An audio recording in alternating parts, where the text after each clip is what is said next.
The global wellness economy maintains an estimated valuation exceeding $113 billion, aggressively outpacing traditional tourism. Yet, as standard commercial metrics populate over this volume, limitations emerge. Destination managers rely heavily on consumptive volume and occupancy rates to gauge success. This creates a state of systemic insufficiency. Current evaluation frameworks are entirely incapable of measuring the actual value generated by a therapeutic environment. The commercial industry focuses exclusively on high thread count material luxury. Deep psychological restoration requires distinct environmental parameters that have nothing to do with premium amenities. Emotional detoxification operates on an entirely different spectrum than passive relaxation. Rest and physical inactivity do not automatically equate to mental clarity. Relying strictly on consumptive volume renders destination management blind. It obscures the actual mechanisms required to achieve spiritual sustainability. Measuring subjective psychological restoration presents a highly specific methodological challenge. Mental states are notoriously difficult to chart objectively. The 1,700-year-old Korean mountain monastery provides a controlled environment to test a new metric. The geographical isolation creates a strict environmental baseline. Within this ecosystem, a specific key performance indicator allows researchers to track psychological shifts physically. This indicator is the 𝗏𝗏𝗿𝗏. It is the highly structured somatic ritual of the 108 bows. By requiring repeated, identical physical movements, the ritual serves as an isolated, measurable variable. The kinetic output can be tracked and quantified. Tracking physical exertion in a monastery is vastly different from tracking consumptive behaviors in a standard resort. One measures the effort required of the guest, the other measures what the guest purchases. The core experiential output of the mountain monastery is therefore quantified through deliberate somatic action, entirely separate from passive observation. While historically viewed as a religious practice, the 108 bows operate as an optimized physiological mechanism. Repeated physical exertion functions precisely to regulate cognition. The body forces the brain to synchronize with its strict rhythm. The ritual is designed to deliberately induce intense physical fatigue. There is a direct inverse relationship between this systematic physical fatigue and acute psychological anxiety. As the muscles tire, anxious thought loops lose their momentum. Somatic strain stabilizes a wandering mind by monopolizing the nervous system's processing capacity. The biological mechanism starves the brain of the energy required to maintain stress. This scatter plot visualizes qualitative data from over 600 participant narratives. The correlation is clear. High physical friction through the bows consistently maps to significant reductions in psychological anxiety. Authentic wellness requires a state of active reconstruction. It is an internal rebuilding process driven entirely by physical friction. Standard passive relaxation models cannot facilitate this process. Because genuine recalibration requires friction, merely resting is biologically insufficient for true psychological repair. This Eastern somatic mechanism operates in direct opposition to conventional Western wellness models.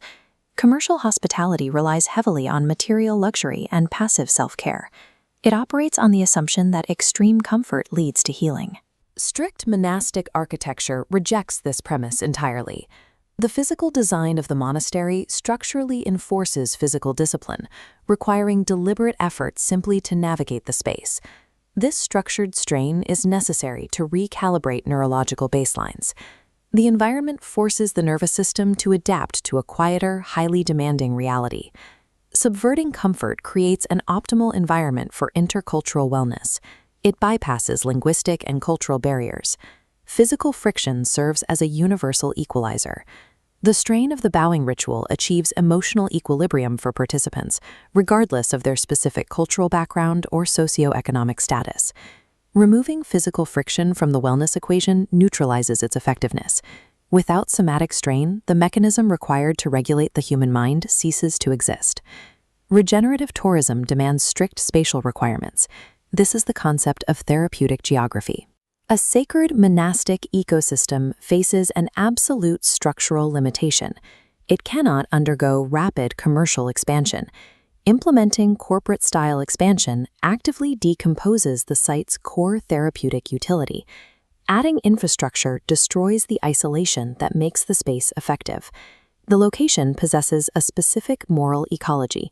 Preserving its slow, natural rhythms is a prerequisite for maintaining its psychological impact. Empirical indicators show that psychological transformation happens independently of premium material infrastructure. A luxury suite does not yield deeper spiritual results than a bare stone floor. This necessitates an aggressive capital allocation strategy. Resources must be strictly directed toward protecting the acoustic isolation and light discipline of the site. Investment models must actively resist building expansionary visitor infrastructure in these specific zones. Destination management must prioritize the preservation of historical segregation. Deliberate restraint proves exponentially more valuable to the visitor's experience than commercial scaling. Zooming out to the macroeconomic perspective, longitudinal market demand reveals a distinct pattern. There is a documented global consumer shift. Demand is moving away from standardized luxury and pivoting directly toward deep cultural immersion. The Korean temple stay framework stands as the primary empirical exemplar driving this transition. It provides a highly structured model for active participation. Destination hospitality requires a complete operational transition to survive this market shift. The market now prioritizes active challenge over standard service comfort. High thread count material compliance holds zero relevance in this new economic model. The new standard relies on processual co-creation. The guest must actively participate in the labor of their own experience. The success of these immersive models suggests that guest effort is becoming a critical component of high-value hospitality, challenging a century of service industry doctrine centered on passive care. Successful psychological restoration carries an ultimate requirement: structured psychological exertion. Guests must actively reconstruct their internal narrative. This is achieved exclusively through direct physical friction. Scaling global tourism sustainably relies on prioritizing these spiritually resonant models over traditional volume metrics. Internal kinetic effort proves vastly superior to passive consumption for generating measurable, lasting well-being. The wellness sector's future viability requires abandoning the illusion of luxury. Real value lies strictly in quantified somatic transformation.